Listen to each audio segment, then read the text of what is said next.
السلام علیکم دوستو، خوش آمدید۔ آپ دیکھ رہے ہیں AR TV۔ تو چلتے ہیں ہم اپنی ویڈیو کی طرف۔ یہ وہ زمانہ تھا جب عرب میں قوم سمود کا ڈنکا بجتا تھا۔ یہ لوگ زیادہ تر کھیتی باڑی کرتے تھے۔ اللہ تعالیٰ نے ان کی زمین کو بڑی زرخیزی عطا کی تھی۔ مٹی میں بڑی طاقت تھی، فصل خوب ہوتی، پانی بھی بہت تھا۔ لوگوں نے کنویں کھودے ہوئے تھے۔ دراصل یہ اپنے وقت کے بہترین انجینئر تھے۔ ان کے محلات، قلعے اور مکان ان کے ہنر کا منہ بولتا ثبوت تھے۔ میدانوں میں بڑے بڑے محل تو ہر زمانے میں بنائے جاتے ہیں، لیکن قوم سمود کا حیران کن ہنر پہاڑ تراشنا تھا۔ یہ لوگ کسی مناسب پہاڑ کا انتخاب کرتے، پھر اسے تراشنا شروع کر دیتے، یہاں تک کہ پہاڑ میں مکان میں ہوا اور روشنی کا مناسب انتظام ہوتا۔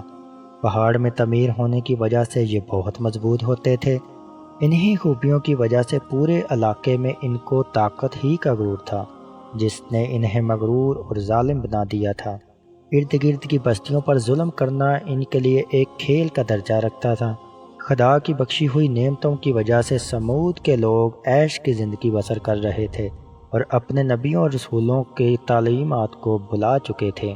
انہی حالات میں ایک نوجوان کا چرچا ہوا۔ سرخ اور سفید رنگ، لمبے قد اور مضبوط جسم کا مالک نوجوان عام لوگوں سے الگ تھا، الگ رہتا تھا۔ اسے اپنے زمانے کی فضول رونقوں سے کوئی دلچسپی نہیں تھی۔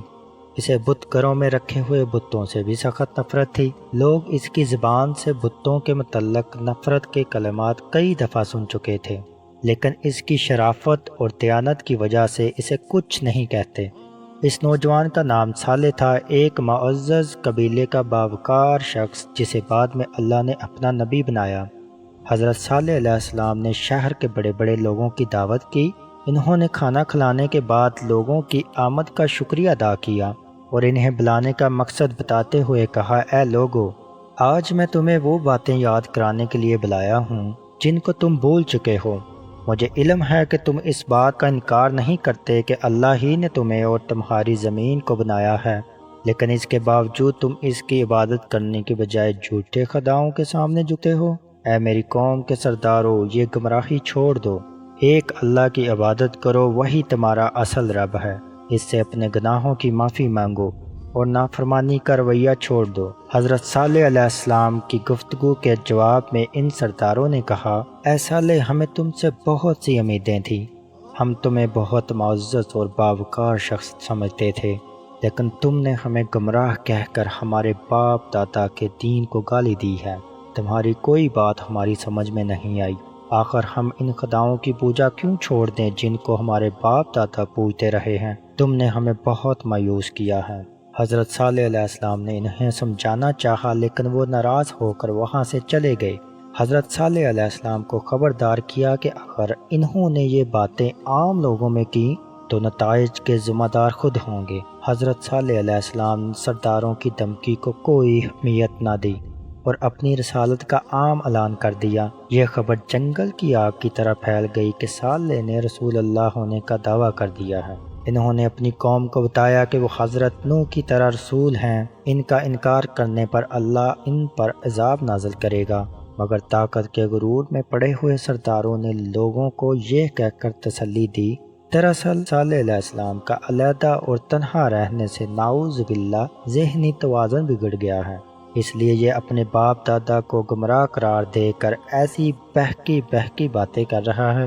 لیکن حضرت صالح علیہ السلام نے سرداروں کی باتوں کی کوئی پرواہ نہ کی اور اپنی تبلیغ جاری رکھی۔ آپ کی کوششوں سے کچھ لوگوں نے ایمان قبول کر لیا، آپ کے رسول ہونے کا اقرار کیا، شرک اور بری باتوں سے باز آ گئے۔ ان میں اکثر ایسے تھے جو غریب اور عام لوگ تھے۔ قوم کے سرداروں نے ایمان لانے والوں کو بے وقوف قرار دیا اور حضرت صالح علیہ السلام کا خوب مذاق اڑایا۔ کئی برسوں کی تبلیغ کے بعد سمودی قوم آپ سے تنگ آ گئی۔ وہ آپ کو اپنے طاقتور قبیلے کا معزز شخص ہونے کی وجہ سے کوئی نقصان بھی نہیں پہنچا سکتی تھی۔ یہ لوگ حضرت صالح علیہ السلام کے پاس گئے اور کہا، اے صالح، ہم تمہاری باتوں سے سخت تنگ آ گئے ہیں۔ تمہاری عذاب کی دھمکیوں نے ہمارا جینا مشکل کر دیا ہے۔ ہماری خوشحال اور رنگین زندگی کو تم نے مشکل میں ڈال کر تباہ کر دیا ہے۔ وہ یہ کہ تم کوئی معجزہ دکھاؤ۔ اگر تم نے ایسا کر دیا تو ہم تم پر ایمان لے آئیں گے۔ تب ایک دن حضرت صالح علیہ السلام اللہ کے حکم پر ایک اونٹنی کی طرف اشارہ کرتے ہوئے کہا، یہ اونٹنی اللہ کی نشانی ہے، یہ تمہارے مطالبے پر بھیجی گئی ہے، اس لیے کہ ایک دن یہ پانی پیے گی اور دوسرے دن تم۔ اگر اس اونٹنی کی باری کے دن تم نے کنویں سے پانی پیا تو اللہ کا عذاب آ جائے گا۔ قوم کے سردار بہت ڈرے۔ وہ کچھ عرصہ تو حضرت صالح علیہ السلام کے کہنے کے مطابق اس پابندی پر عمل کرتے رہے، لیکن جلد ہی ان کے صبر کا خاتمہ ہو گیا۔ انہیں اپنا یوں پابند ہونا ایک آنکھ نہ بایا۔ وہ اونٹنی کو اپنی چراگاہوں میں چرتا دیکھتے تو سخت غصہ کھاتے۔ آخر دو مالدار اور امیر عورتوں نے دو آدمیوں کو تیار کیا، انہیں اپنی دولت کا لالچ دیا اور ان سے کہا وہ اللہ کی نشانی یعنی اس اونٹنی کو مار دیں۔ یہ دو آدمی اچھی طرح جانتے تھے کہ وہ ایک بہت ہی خوفناک کام کرنے کا ارادہ کر رہے ہیں۔ وہ پہلے تو خوف زدہ ہوئے، مگر رقم کا لالچ اور دوسرے لوگوں کے کہنے پر تیار ہو گئے۔ اگلے ہی دن وہ کنویں کے پاس جا کر چھپ گئے۔ ان کا پروگرام یہ تھا کہ جیسے ہی اونٹنی کنویں کے قریب آئے گی وہ اس پر حملہ کر کے اسے مار دیں گے۔ انہیں زیادہ انتظار نہ کرنا پڑا۔ اونٹنی لمبے قدم بڑھتی کنویں کے قریب آ گئی۔ دونوں ظالم چپکے سے کنویں کی اوٹ سے نکلے اور اونٹنی پر حملہ آور ہو گئے۔ ایک نے تلوار کا وار کر کے اس کے پاؤں کے پٹھے کاٹ دیے اور دوسرے نے آگے بڑھ کر اس کی گردن پر نیزہ مارا۔ بیچاری اونٹنی زمین پر گر پڑی۔ بے قصور اونٹنی کو زمین پر تڑپتے دیکھ کر دوسرے لوگ بھی پہنچ گئے۔ یہ لوگ خاموشی سے یہ سارا منظر دیکھ رہے تھے۔ انہوں نے جب دیکھا کہ اونٹنی پر حملہ کرنے والوں کو کچھ نہیں ہوا تو ان کا بھی حوصلہ بڑھا، وہ بھی اپنا غصہ اتارنے پہنچ گئے۔ اب وہ سب مل کر اونٹنی کو مار رہے تھے۔ ان سب نے خوشی کے نعرے لگائے اور حضرت صالح علیہ السلام کا مذاق اڑایا۔